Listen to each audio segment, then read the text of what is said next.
बुद्धिमान लोकंक परिचय। बुद्धिमान लोक माने कम सामाजिक होइथांती। से माने एकाकी किंबा शांत स्थान रे रहिबाको पसंद करती, किंतु अधिक नॉर्मल होइथांती। से माने बहुत चयनकारी एवं चिंताशील भावरे बंधु तैयारी करती। तेणु सेमानंकर केवल 2 किंबा 4 जण बंधु थांती। से माने गपसप करने किंबा अन्य मानक विषय रे खराब कथा कहबाको घृणा करती। से माने सकारात्मक एवं सबकिछि रे भल थांती। लोक माने सेमानंको बुझी पारंती नाही। लोक माने सेमानंकर गंभीरता को अहंकार बोली भावंती। से माने अन्य मानंको क्षमा करती एवं अन्य मानक ठारू समान आशा करती। से माने जे कौनसी विषय रे बहुत प्रश्न पचारती। जदि कौनसी समस्या आसे तेबे से माने निज सहित कथा होई समाधान खोजिबाको पसंद करती।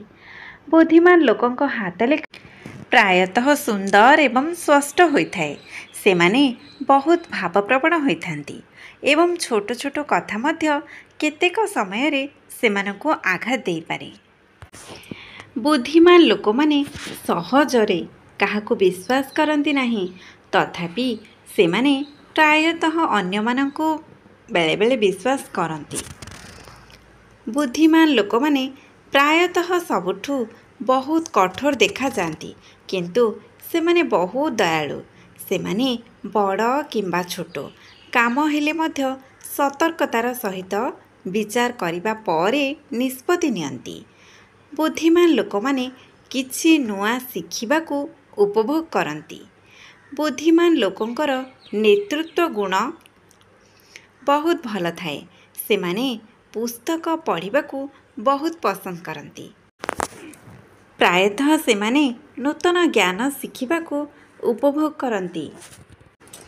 से माने सर्वदा आराम जीवन बंचिबाकू पसंद करती। से माने परी कहानी किंबा फैशन करबाकू पसंद करती नाही। बुद्धिमान लोक माने सेमानंकर भविष्यत किंबा अतीत विषय रे चिंता करिबारे अधिक समय बिताउ नाहंती।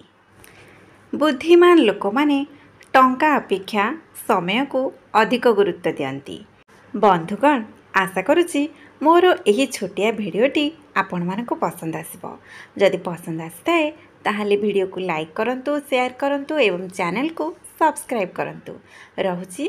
धन्यवाद। नमस्कार। जय जगन्नाथ।